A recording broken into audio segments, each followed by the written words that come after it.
السلام عليكم ورحمة الله. معاكم فيديو جديد هنشرح فيه النظرية السلوكية، وكمان في آخر الفيديو هقول لكم على كم معلومة مهمة جدا تعرفكم ازاي تفرقوا ما بين النظرية السلوكية وأي نظرية تانية. لكن قبل ما نبدأ في شرح النظرية السلوكية أتمنى إن انتوا تعملوا لايك وشير للفيديو بحيث إنه يوصل لعدد كتير وتشجيعا لنا إن احنا نكمل، وكمان اعملوا اشتراك في القناة. يلا نبدأ على طول كده في شرح النظرية السلوكية. أنا عندي النظرية السلوكية مؤسسة واتسون، لكن رواد النظرية السلوكية بافلوف، سورندايك، سكينر، جاسري، كلارك هيل. طيب، في حاجة هنا لازم أكون عارفها، يعني إيه المؤسس وإيه الرواد؟ المؤسس ده صاحب الفكرة، ده أول شخص، ده الراس الكبير، يبقى واتسون هو مؤسس النظرية السلوكية. لكن الرواد دول ناس جم بعديه، علماء جم بعديه تبنوا الفكرة بتاع واتسون، ممكن يضيفوا لها شيء، يعدلوا عليها، ممكن يعملوا لنفسهم نظرية، فدول اسمهم ايه؟ رواد، رواد للنظرية. لكن المؤسس هو واتسون. طيب لو جينا نشرح كده عالم عالم بالنظرية بتاعته، هنيجي أول واحد عندي هنا سورندايك. سورندايك صاحب نظرية المحاولة والخطأ. طيب سورندايك بيقول لي انه المعزز بياتي بعد الاستجابه، يعني الاستجابه بتحصل الاول ثم يحصل تعزيز. يبقى سورندايك بيقول لي الاستجابه تاتي اولا ثم التعزيز. طب ازاي يعني؟ هو عمل تجربه على قطه، جاب قطه حطها في قفص وحط خارج القفص اكل، وساب القطه بقى مع نفسها بتحاول ان هي تخرج للاكل، وفعلا كانت بتحاول تخرج وخدت مده طويله لحد ما قدرت وصدفت ان هي تخرج من القفص وتوصل للاكل. فهنا ايه اللي حصل؟ الطعام ده اللي هو التعزيز، وانه القطه تخرج ده استجابه. ايه اللي حصل الاول؟ اللي حصل الاول الاستجابه، وبعدين حصل التعزيز. طب تاني حاجة لازم أكون عارفها إنه التعزيز هنا عامل أساسي، لأنه لو الأكل مش موجود القطة مش هتخرج، فالتعزيز هنا عامل أساسي. تالت حاجة كمان لازم أكون عارفها إن التعلم يحدث صدفة. التعلم عند سورندايك بيحصل صدفة، لأنه القطة ما تعرفش أصلا هي هتخرج إزاي أو هتفتح القفص إزاي، لكن هي بتحاول لحد ما تصادف وتقدر تخرج من القفص. فالتعلم عند سورندايك بيحصل صدفة. طب كمان هنا عندي قوانين التعلم عند سورندايك لازم أكون عارفها: الاستعداد أو التهيؤ، الممارسة والتدريب، تالت حاجة الأثر.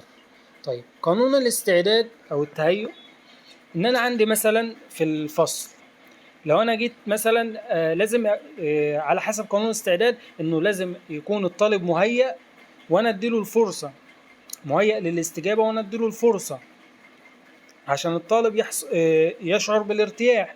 فانا جيت دخلت الفصل وجيت اديت سؤال للطالب وقلت له مثلا هسألك بكره في السؤال ده، فانا اديت له ايه؟ هيأته ان انا اديت له سؤال اهو، واديت له فرصه ان هو يذاكره، ويجي تاني يوم اساله السؤال فهيجاوبه. فايه اللي حصل هنا؟ هيشعر بالارتياح.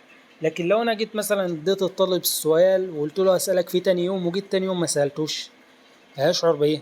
بعدم الارتياح. عكس مثلا لو جيت سألت طالب واجبرته ان هو يجاوب في وقتها، بقى قلت له قوم اقف، سألته السؤال واجبرته ان هو يجاوب، ايه اللي هيحصل؟ انا هنا ولا هيأت له ولا اديت له فرصة، فهيحصل ان هو يشعر بعدم الارتياح. ده قانون الاستعداد. طب قانون الممارسة والتدريب، قال لي ان الرابطة بين المثير والاستجابة بتكون قوية لما يكون في تدريب. زي مثلا انا طالب اديله تمارين يحلها، عكس طالب مهمل كل ما اديله تمارين ما يحلهاش. فهنا الرابطه بين المثير والاستجابه تكون ايه؟ ضعيفه عند الطالب المهمل. لكن الطالب الشاطر اللي هو انا اديله تمارين ويحلها، الرابطه بين المثير والاستجابه هتكون ايه؟ قويه. تالت حاجه قانون الاثر، ومهم جدا جدا. هيجي ممكن يقول لك مين صاحب قانون الاثر؟ سروندايك. فقانون الاثر مهم. طب قانون الاثر ده معناه ايه؟ انه مثلا انا دخلت الفصل، يكون الطالب عمل حاجة كويسة جدا، سلوك حلو، لكن النتيجة بتاع السلوك ده ما تكونش مرضية ليه، تكون مش مرضية ليه، فيشعر بعدم الارتياح. زي ايه مثلا؟ انا جيت سألت الطالب في الفصل سؤال صعب جدا، وبعد ما سألته السؤال ما خليتش الفصل مثلا يسقف له، ما قلتلوش ممتاز، ما شجعتوش، هيحصل ايه؟ هيشعر بعدم الارتياح. عكس مثلا لو انا قومت واحد تاني وسألته سؤال صعب وهو عرف يجاوب، فانا خلينا الفصل سقف له وشجعته، فهيشعر ايه؟ بالارتياح. ده اسمه قانون الاثر، مهم جدا. طب انا لو جيت اعمل تغذية راجعة كده سريع على نظرية سورندايك. اول حاجة، سورندايك صاحب نظرية المحاولة والخطأ. طب سورندايك ينتمي لاي مدرسة؟ هل السلوكية ولا المعرفية ولا الاجتماعية؟ لا، المدرسة السلوكية. سورندايك ينتمي للمدرسة السلوكية، وهو صاحب نظرية المحاولة والخطأ. عند سورندايك الاستجابة تأتي أولا ثم التعزيز، والتعزيز هنا عامل أساسي، والتعلم يحدث صدفة عند سورندايك. وقانون التعلم عند سورندايك الاستعداد والتهيؤ، الممارسة والتدريب، تالت حاجة الأثر. ده بالنسبة لسورندايك. طب نيجي لبافلوف. بافلوف صاحب نظرية الإشراط الكلاسيكي أو التعلم الشرطي. طيب بافلوف ده عكس سورندايك تماما، لأن بافلوف بيقول لي لازم المثير يحصل والتعزيز يحصل الأول، بعدين يحصل الاستجابة. ليه؟ طب هو عمل التجربة ازاي عشان يأكد الكلام ده؟ قال لي جاب كلب، والكلب ده لما كان بيشوف الأكل كان اللعاب بتاعه بيسيل. اللعاب بتاع الكلب بيسيل لما بيشوف الأكل، عكس مثلا لما كان بيسمع صوت الجرس اللعاب بتاعه ما كانش بيسيل. فجاء عمل التجربة بقى، جمع الكلب مع الطعام مع صوت الجرس، وليه انه اللعاب بتاع الكلب ايه؟ بيسيل في وجود الجرس والاكل. فحصل انه الكلب ربط ما بين الاكل وصوت الجرس، فاول ما كان بيسمع صوت الجرس بيحصل بيربط على طول ويعرف انه فيه اكل، فاللعاب بتاعه بيسيل. طيب هنا على حسب قانون بافلوف، عنده 5 قوانين. عنده التدعيم والانطفاء والاسترجاع التلقائي والتعميم والتمييز. طيب عنده اول حاجه التدعيم. يعني ايه تدعيم عند بافلوف؟ انه مثلا انا كل ما اخش الفصل كل ما اجيب هدايا للطلبه. طب الطلبه لما كل ما اخش لهم الفصل اجيب لهم هدايا، هيحصل ايه؟ الاستجابه بتاعتهم هتبقى قويه، هيحبوا الحصه بتاعتي. لكن جيت في يوم بقى مثلا دخلت الفصل وما جبت لهمش هدايا، هيحصل انطفاء، الاستجابه بتاعتهم مش هيبقى في استجابه اصلا، هيحصل انطفاء. لكن لو جيت بقى بعد الحصه اللي انا عملت ما جبت لهمش هدايا دي، جيت بقى في اليوم اللي بعديه رجعت بقى تاني اجيب لهم هدايا، فهنا الاستجابه بتاعتهم هترجع بقى تبقى قويه، لكن مش بنفس القوه اللي كانت في التدعيم. يبقى انا عند التدعيم انا دخلت لهم بهدايا فالاستجابه بتاعتهم كانت قويه، فحصل في النص ان انا دخلت ما جبت لهمش هدايا، حصل انطفاء. فجيت بعديها في حصه تانية دخلت لهم، رجعت تاني اجيب لهم هدايا، حصل استرجاع تلقائي اللي هو قانون الاسترجاع التلقائي، فالاستجابه بتاعتهم هترجع لكن مش بنفس القوه اللي كانت في التدعيم. يبقى التدعيم الاستجابه كانت اقوى حاجه. طيب عند التعميم والتمييز. التعميم انه مثلا الكلب كان بيسمع صوت الجرس، كان بيعرف انه في اكل، فراح شايل له صوت الجرس وجاب له صوت معلقه، فكان برضو اللعاب بتاعه بيسير لما كان بيسمع صوت المعلقه.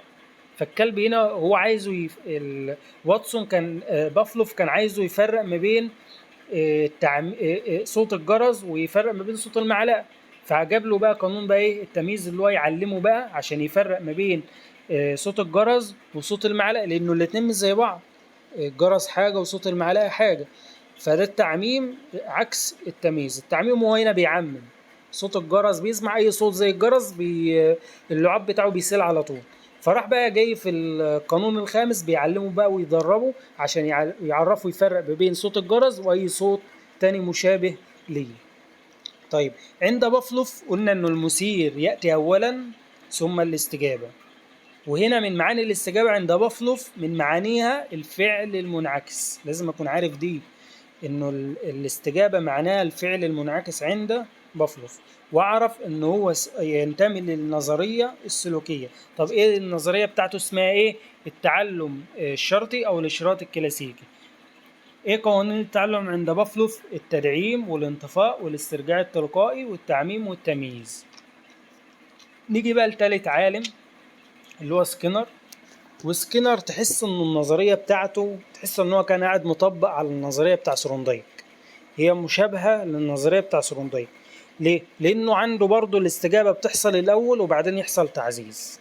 يبقى عند سكينر الاستجابة بتحصل الأول وبعدين يحصل تعزيز. بيقول لي أنا لو حصلت استجابة هديله تعزيز، ما حصلش استجابة مش هديله تعزيز. وهنا التعزيز عامل أساسي. طيب هنا كمان عند سكينر لازم أفرق بين 2 من أنواع السلوك. عند سكينر بيقول لي في نوعين من السلوك، سلوك استجابي وسلوك إجرائي. السلوك الاستجابي المتعلم فيه بيكون سلبي، لازم يكون فيه مثير عشان يحركه، لكن السلوك الإجرائي مش مستني مثير. هنا المتعلم إيجابي مش مستني مثير. طب السلوك البشري والإنساني اللي هو احنا تبع أنهي نوع من النوعين دول؟ تبع السلوك الإجرائي. البشر بينتموا للسلوك الإجرائي، لأن أنت مثلا المشي بتمشي مش مستني حاجة تخليك تمشي، أنت بتمشي في أي وقت، بتقعد في أي وقت، بتتكلم في أي وقت، فأنت مش مستني حاجة تخليك تتكلم، مش مستني حاجة تخليك تمشي. فهنا احنا بننتمي للسلوك ايه؟ السلوك الإجرائي.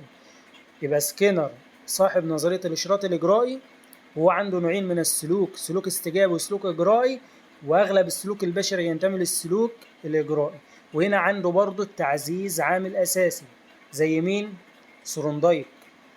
طيب سكينر بيقول لي لازم أفرق ما بين التعزيز الإيجابي والتعزيز السلبي، والعقاب الإيجابي والعقاب السلبي. والعقاب الإيجابي والسلبي مش مكتوبين في الملزمة هنا، لازم أكون عارفها. يعني إيه تعزيز إيجابي ويعني إيه تعزيز سلبي؟ أول حاجة تعزيز إيجابي، زي مثلا ألاقي طالب شاطر جدا، أروح أنا مكافأة، أديله هدية، أديله شهادة تقدير، يبقى تعزيز إيجابي أنا ضفت له حاجة، اديت له حاجة. لكن التعزيز السلبي أنا هحذف عنه حاجة، زي مثلا يكون طالب نتيجة إن هو متفوق أحذف عنه الرسوم الدراسية اللي هي الفلوس بتاع الاشتراك الدرس مثلا، نتيجة إن هو إيه؟ متفوق. هو مثلا يكون متفوق مش قادر يدفع فلوس الدرس، فأنا عشان هو شاطر وده سلوك حلو هشيل عنه حاجة غير مرغوب فيها اللي هي فلوس الدرس، فده اسمه ايه؟ تعزيز سلبي. انا شلت عنه حاجة عشان هو ايه؟ شاطر، ده سلوك حلو. يبقى انا عندي تعزيز ايجابي وتعزيز سلبي، وعرفنا الفرق ما بينهم. طب العقاب الايجابي والعقاب السلبي. طيب العقاب الايجابي في الحالتين والسلبي السلوك وحش، يكون الطالب شقي ويكون بيتكلم كتير. فيجي مثلا طالب في العقاب الإيجابي يكون مثلا طالب هو شاطر بس بيعمل مشاكل في الفصل، بيتكلم كتير، فأنا أروح قايل له إيه؟ اكتب الواجب ده 20 مرة مثلا، فأنا هنا عاقبته بس ضفت له حاجة. لكن العقاب السلبي هو عشان بيعمل مشاكل، هو طالب مش شاطر وبيعمل مشاكل وبيتكلم، فأنا أحرمه من الفسحة مثلا، يبقى أنا حذفت عنه حاجة ايه؟ مرغوب فيها، اللي هو مثلا ان هو ينزل الفسحة، احرمه من حصة الالعاب، ده اسمه ايه؟ عقاب سلبي. ده عند سكينر. طيب وكمان لازم اكون عارف انه سكينر صاحب التعلم المبرمج. يبقى مين صاحب التعلم المبرمج؟ سكينر. يعني تعلم مبرمج يعني تعلم ذاتي.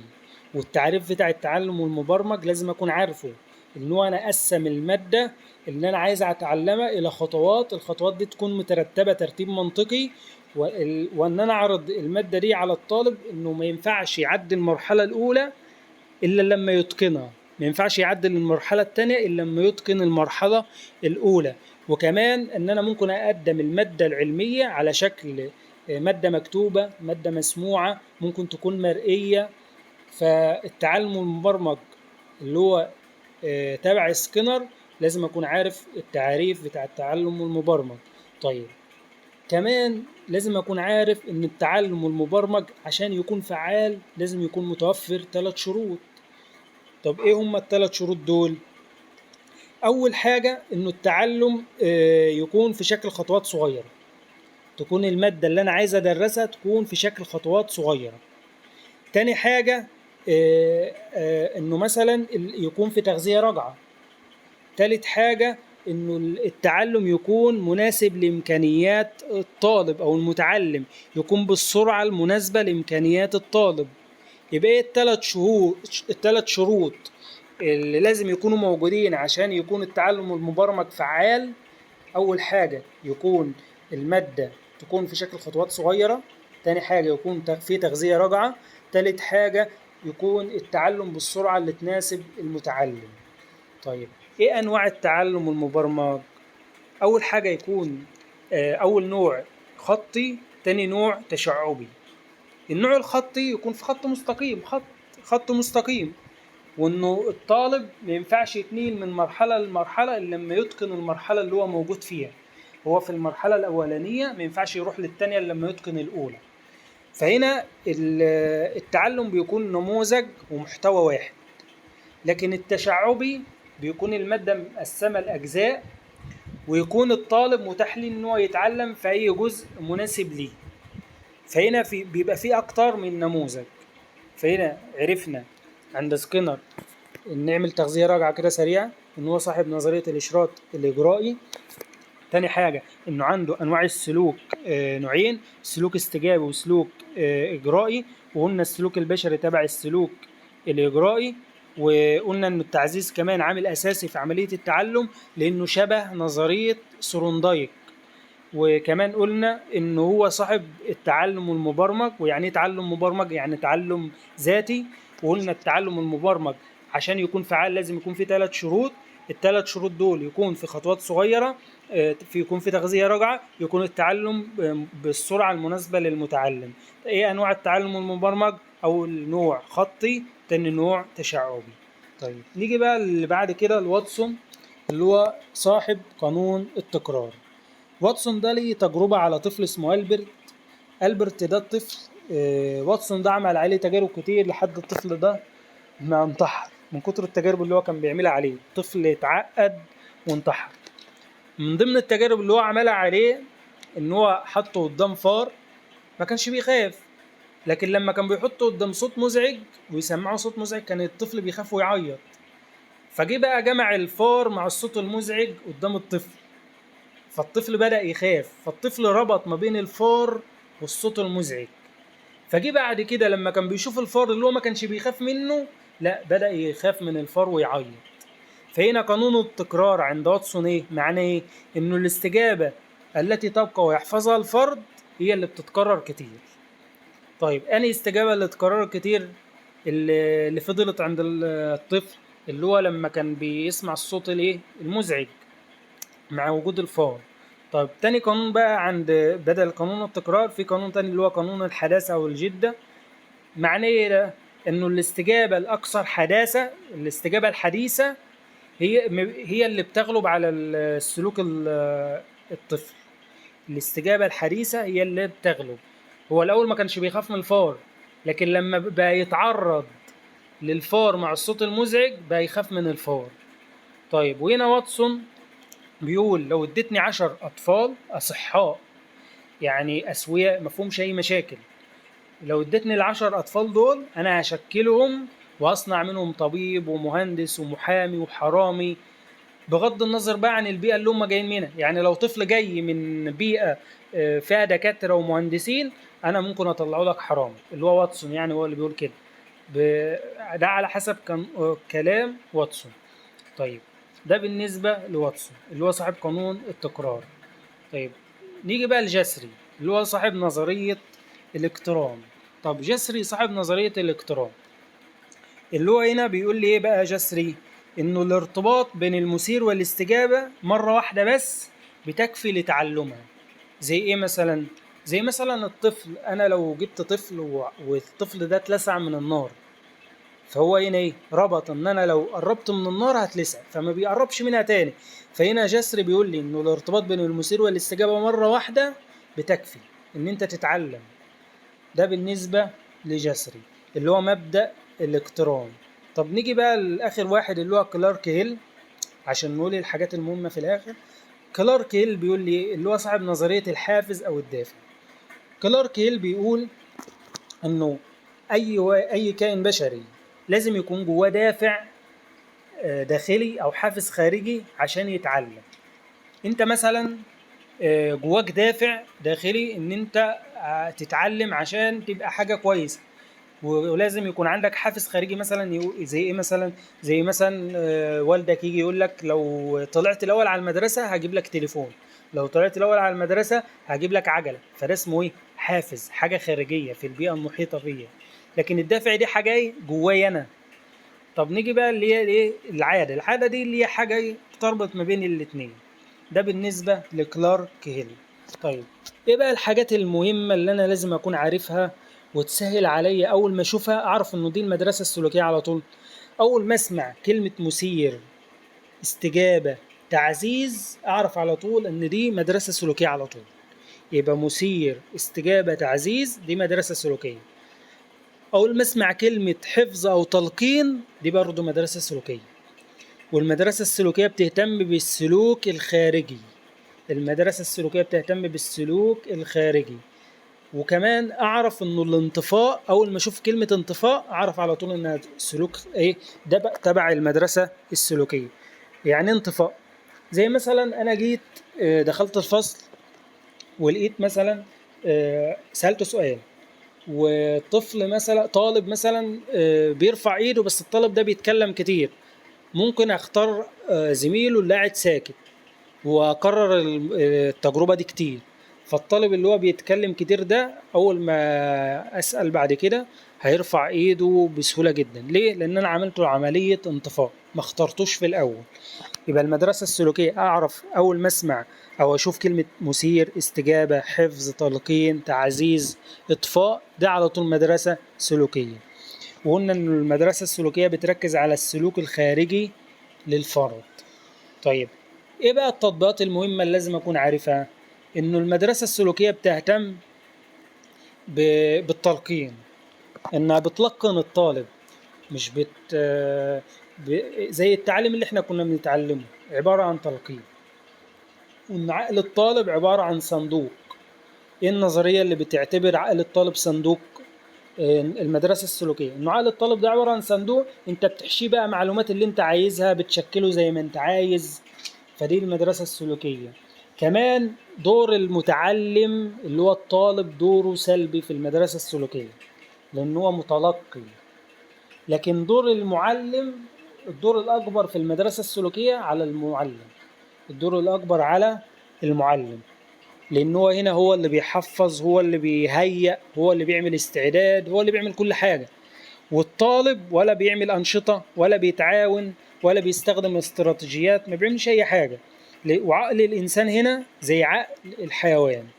يبقى دي تطبيقات مهمة لازم أكون عارفها في المدرسة السلوكية، وأتمنى إن هي تكون سهلت عليكم.